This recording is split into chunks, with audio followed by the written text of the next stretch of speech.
तृणमूल स्तर बीजेपी महिला चरित्र संहार करथिबा अभियोग करछि बीजेडी कथा कथा के ईसीआई ना नहीं बीजेपी नेता धमक चमक देउथबा बीजेडी अभियोग करछि एबले अभियोग आनी मुख्य निर्वाचन अधिकारी को भेटिछंती बीजेडी प्रतिनिधि दल सेबडे बीजेपी मध्य बीजेडी विरोध रे सीईओ को फेरात होइछि बीजेपी कहिछि मिशन शक्ति महिला को बीजेडी दलीय काम रे व्यवहार करछि व्हाट्सएप ग्रुप करी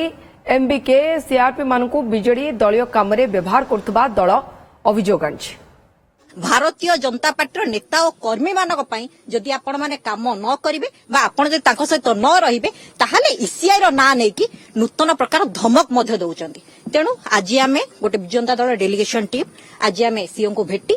ताको आमे अनुरोध करिथिलु जे तृणमूल स्तर रो महिला मानक पई आपण जदि स्वतंत्र रूप रे पदक्षेप न नेबे ताले ओडिसा रो भारतीय जनता पार्टी जो भଳି भाबरे हिंसा करूचंती जो भଳି भाबरे गुंडाराज करूचंती सेटारे मां मानक ऊपर करिया पे से माने केबे भी पछघुंचा देबे नै। मिशन शक्ति महिला को किभली भाव में शासक दल निर्वाचन काम नियोजन करुच्ची से संपर्क में आमर गोटे अभियोग थिला एवं द्वितीय अभियोग थिला ओएसआरटीसी जो बस जाउची सेथरे जो टिकेट आमे नौचे साधारण लोक माने टिकेट जो किनिकी नौचंती आपण देखिबे से टिकेट पछपटे आमे तार फोटो मध्ये आनीचु माननीय मुख्यमंत्री गोटे फोटो रही जोटा कि निर्वाचन समय से कथाटा ठीक नुहे यह आईन उल्लंघन करुच्ची।